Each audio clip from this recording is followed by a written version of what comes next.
অমর একুশে বইমেলার সবশেষ খবর জানবো আমাদের সহকর্মীদের কাছ থেকে। শুরুতেই চলে যাব সহকর্মী রেদওয়ান আহমেদের কাছে। রেদওয়ান, বহু প্রতীক্ষার পর বইপ্রেমীদের কাছে বইমেলার আজকের উদ্বোধনের মধ্য দিয়ে শুরু হয়ে গেল অমর একুশে বইমেলা। তো কেমন দেখছেন আয়োজন, আর এবারের মেলায় কতগুলো স্টল থাকবে, কতগুলো প্রকাশনা প্রতিষ্ঠান থাকছে, আর কি কি নতুনত্ব কি থাকছে এবারের বইমেলায়, জানাবেন সব মিলিয়ে। অমর একুশে বইমেলায় সবাইকে স্বাগত জানাচ্ছি। প্রধান উপদেষ্টা ডক্টর মোহাম্মদ ইউনূস উদ্বোধন করার পর মেলা প্রাঙ্গণ সবার জন্য উন্মুক্ত করে দেওয়া হয় এবং আজকে যদি প্রথম দিনের কথা বলি, আজকে প্রথম দিনে পাঠক দর্শনার্থী যারা আসছেন তারা কিন্তু মোটামুটি ভালোই এসেছেন। মেলার অপর প্রান্তে আমাদের আরেক সহকর্মী রিফাত তাসনুভা আছেন, তিনি মেলার অপর প্রান্তের খবরাখবর জানাবেন, অর্থাৎ মেলার যে আজকের পরিবেশ, কি অবস্থা, বই কেমন কিনছেন সেই সম্পর্কে। তবে আমার সঙ্গে এই মুহূর্তে একজন অতিথি রয়েছেন, আমি মেলার সার্বিক পরিস্থিতি নিয়ে সেই অতিথির সঙ্গে কথা বলবো। রয়েছেন একজন প্রকাশক, আদর্শ প্রকাশনীর প্রকাশক রয়েছেন আমার সাথে, মাহবুব রহমান রয়েছেন আমার সাথে। আমি একটু তার সঙ্গে কথা বলতে চাই এবং মেলার সার্বিক দিক নিয়ে একটু আপনার সাথে আলোচনা করতে চাই যে এবার একটু ভিন্ন প্রেক্ষাপটে বইমেলা আয়োজিত হচ্ছে। একটু বলবেন যে কেমন দেখছেন প্রকাশক হিসেবে আপনারা? আমরা এবার বইমেলাকে খুবই ইতিবাচকভাবে দেখতে চাই এবং দেখছি যে এবছর হচ্ছে গিয়ে যে সর্বাধিক সংখ্যক প্রকাশককে বইমেলে স্থান দেওয়া হয়েছে। আপনারা জানেন যে বিগত কর্তৃত্ববাদী শাসন ব্যবস্থায় হচ্ছে একটা নির্দিষ্ট দল এবং মতাদর্শের বাইরে অনেক প্রকাশককে নানানভাবে হচ্ছে তাদেরকে সংকুচিত করে রাখা হয়তো যে প্যাভিলিয়ন পাওয়ার উপযোগী তাকে হয়তো 2 ইউনিট বা 3 ইউনিটের বেশি দেওয়া হইতো না, যে হয়তো নতুন বইমেলা স্টল পাওয়ার উপযোগী শুধুমাত্র তাদের প্রকাশকদের রাজনৈতিক পরিচয়ের কারণে হয়তো অনেককে বইমেলা স্টল দেওয়া হইতো না। এরকম ঘটনাগুলো ঘটছে, কিন্তু এবছর হচ্ছে গিয়ে যে মোটামুটি আমরা সমাজের সর্বস্তরের প্রকাশকদেরকেই এই বইমেলায় স্থান দেওয়ার একটা প্রচেষ্টা ছিল এবং সেটা হচ্ছে বইমেলা পরিচালনা কমিটির আমি নিজেও একজন সদস্য ছিলাম।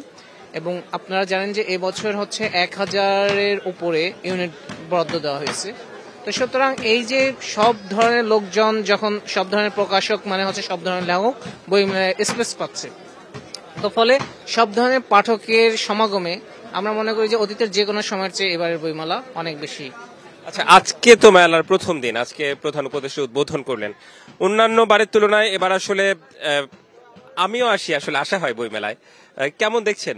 কিংবা বই প্রকাশের সংখ্যাটা কিংবা লেখকদের আসলে আনাগোনা সব মিলিয়ে একটা তো অভিজ্ঞতা কথা বলে, এই বছর সেটা কেমন হবে বলে মনে করেন? সত্যিকার অর্থে এর আগে বই মেলায় আমি প্রথম দিন খুব একটা আসতাম না, আজকে আসলাম তো। এবং এটা সত্য যে প্রথম দিন কিন্তু এত বেশি লোক বিগত বই মেলাগুলোতে দেখা যেত না, আজকে অনেক বেশি লোক, ফলে আমরা অনেক বেশি আশাবাদী। আপনার সঙ্গে আরো কথা বলবো, তবে আমার ভিডিওগ্রাফারকে একটু অনুরোধ করবো যে মেলা প্রাঙ্গণ দেখাতে, একটু যে মেলা প্রাঙ্গণে কিন্তু আমি একটু বলতে চাই যে আজকে বিকেল 4টার পর, অর্থাৎ মেলা প্রাঙ্গণ খুলে দেওয়ার পর দর্শনার্থীরা আসতে থাকে। আমি কথা বলছিলাম আমার অতিথির সাথে, আমাদের মেলার আরেক প্রান্তে আছেন আমাদের আরেক সহকর্মী রিফাত তাসনুভা। রিফাত তাসনুভা হচ্ছে মেলার সার্বিক যে পরিস্থিতি, অর্থাৎ মেলায় দর্শনার্থী কিংবা পাঠকদের সঙ্গে কথা বলবেন, আমি তার কাছে চলে যেতে চাই। রেদওয়ান, আশা করছি আপনারা শুনতে পাচ্ছেন এবং জুলাইয়ের চেতনায় নবরূপে কিন্তু এবারের বইমেলার আয়োজন। তাই এবারে বইমেলায় মানুষের, অর্থাৎ যারা পাঠক আছেন, এখানে যারা দর্শনার্থী আছেন, প্রকাশক আছেন, সবার কিন্তু অনেক প্রত্যাশা। এবারে কিন্তু একেবারেই নতুন রূপে বইমেলার আয়োজন করা হয়েছে। আছে জুলাই চত্বর এবং সেই গণ অভ্যুত্থানের, অর্থাৎ জুলাই গণ অভ্যুত্থানের অনেক চিত্রই কিন্তু এখানে ফুটিয়ে তোলার চেষ্টা করা হয়েছে। আমরা দেখেছি এবারে বইমেলায় কিন্তু তুলনামূলকভাবে প্যাভিলিয়নের সংখ্যাও বেশি এবং স্টলের সংখ্যাও বেশি রয়েছে। পর্যাপ্ত নিরাপত্তা ব্যবস্থা জোরদার করা হয়েছে এবং বাংলা একাডেমি প্রাঙ্গণ বলি কিংবা সোহরাওয়ার্দীর এই বইমেলা প্রাঙ্গণ বলি খুব সুন্দর করে সাজানো হয়েছে। এখনও যদিও অনেকগুলো স্টল রয়েছে, প্যাভিলিয়ন রয়েছে, যেগুলোর কাজ পুরোপুরিভাবে শুরু হয়নি বা শেষ হওয়ার পথে কিছু রয়েছে, সেগুলোর শেষ মুহূর্তের কাজগুলো এখন চলছে। এছাড়া আজকে কিছুক্ষণ আগে প্রধান উপদেষ্টা উদ্বোধন করে গেলেন মেলা এবং এই মেলায় আমরা যতটুকু দেখতে পেয়েছি, তিনি যখন বেরিয়ে যান, অর্থাৎ মেলার উদ্বোধন ঘোষণা করে দিয়ে তিনি যখন চলে যান, তার পরপরই রাস্তার দুপাশে কিন্তু অনেক মানুষ অপেক্ষা করছিলেন মেলায় প্রবেশের জন্য। এবং যখন ছেড়ে দেওয়া হয় রাস্তাটা তখনই তারা সেখানে প্রবেশ করেন। ঢাকা বিশ্ববিদ্যালয়ের টিএসসি, দোয়েল চত্বর, এমআরটি, বেসিং প্ল্যান্ট, এই জায়গাগুলোর কাছে প্রবেশ এবং বের হওয়ার জন্য যে পয়েন্টগুলো রাখা হয়েছে সেই পয়েন্টগুলোতে তারা একসাথে জড়ো হয়েছিলেন তাদের বন্ধুদের নিয়ে, প্রিয়জনদেরকে নিয়ে মেলার প্রথম দিনই প্রবেশ করার জন্য। এবং আজকে মেলার প্রথম দিন, প্রথম শুরু হওয়ার এই 1 ঘন্টা 2 ঘন্টার মধ্যে আমরা দেখতে পেয়েছি প্রচুর দর্শনার্থী এসেছেন, অনেক ক্রেতা এসেছেন এবং যারা বই প্রেমী মূলত তারা এসেছেন, ছোট ছোট বাচ্চারাও এসেছেন বাবা মার সাথে। এই দৃশ্যগুলো আমরা কিন্তু এখানে দেখতে পেয়েছি। আমরা দেখতে পাচ্ছি এখানে অনেকেই রয়েছেন। আমি একজনের সাথে একটু যদি কথা বলি, আজকে মেলার প্রথম দিন, প্রতি বছর কিন্তু অপেক্ষা থাকে যে 1 মাস ব্যাপী মেলাটা আসলে কখন শুরু হবে, পাঠকরা এটার অপেক্ষা করেন। কেমন লাগছে প্রথম দিনই আসতে পেরে, প্রথম ঘন্টা? হ্যাঁ জি, আলহামদুলিল্লাহ ভালো লাগছে। মানে যারা আমরা পাঠক আছি তারা তো সারা বছর অপেক্ষায় থাকি এই দিনটির জন্য।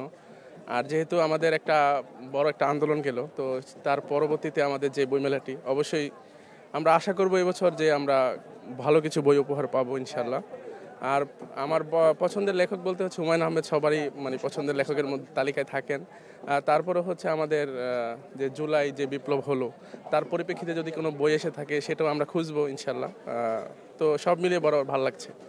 ধন্যবাদ জানাচ্ছি। আসলে উনি ঠিক যেমনটি বলছিলেন, পছন্দের শীর্ষে, পছন্দের তালিকায়, লেখক তালিকায় সবসময় কিন্তু হুমায়ুন আহমেদ সবসময় থাকেন। আমরা শ্রদ্ধা জানাচ্ছি তার প্রতি, আমাদের এই লেখকের প্রতি। এছাড়াও বাংলাদেশে আরও নামি দামি লেখক রয়েছেন যাদের বই এবছরও পাওয়া যাচ্ছে বইমেলায়। তারা এসেছেন, সেই বইগুলো সংগ্রহ করে নিচ্ছেন। আমরা আসলে একটু জানবো যে কী ধরনের বই এবার নতুন লেখকদের কাছ থেকে প্রত্যাশা করছেন পাঠকরা। আসুন আমরা একটু জেনে আসি। আপনি তো প্রথম দিনই আসলেন বইমেলায়, কি ধরনের বই দেখছেন? আমি দেখছি যে একটা বই পছন্দ করছেন, জি একটু দেখছি। আমরা যে বইটা দেখছিলাম এটা হচ্ছে দোয়াতুল কোরআন বা কোরআন শিখানোর দোয়া, একা মাহবুবুর রহমান রচিত। দেখতেছি আর কি, যদি ভালো লাগে ইনশাল্লাহ নিয়ে যাবো আর কি। ধন্যবাদ। জি, আসলে উনি যেমনটি বলছিলেন এক একজনের পছন্দ এক এক রকম, সেই পছন্দের বইগুলো মানুষ খুঁজে নিচ্ছেন। যারা বছর জুড়ে অপেক্ষায় থাকেন এই বইমেলার জন্য, এই মাস জুড়ে এই বইমেলার জন্য। তো এই কিন্তু ছিল মেলা প্রাঙ্গণ থেকে আমার কাছে খবর। আমরা আমাদের অপর প্রান্তে আছেন আমাদের সহকর্মী রেদওয়ান আহমেদ, তার কাছে একটু চলে যাব।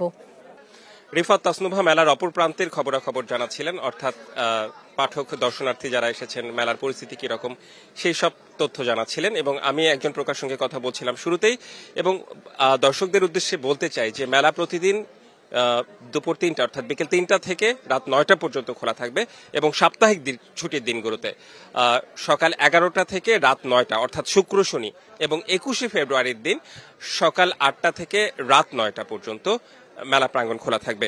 তো আমি আসলে সার্বিক বিষয়ে জানাচ্ছিলাম, আমি স্টুডিওতে চলে যেতে চাই। আমাদের প্রতিদিনের আয়োজন থাকবে এবং বইমেলা নিয়ে আমরা আপনাদের সামনে তথ্য বিভিন্ন রকম তুলে ধরবো, প্রকাশকের কথা, লেখকের কথা, এবং যারা দর্শনার্থী এখানে আসবেন কিংবা পাঠক আছেন তাদের কথা জানানোর চেষ্টা করব। ফিরে যাচ্ছি স্টুডিওতে। ধন্যবাদ রেদওয়ান।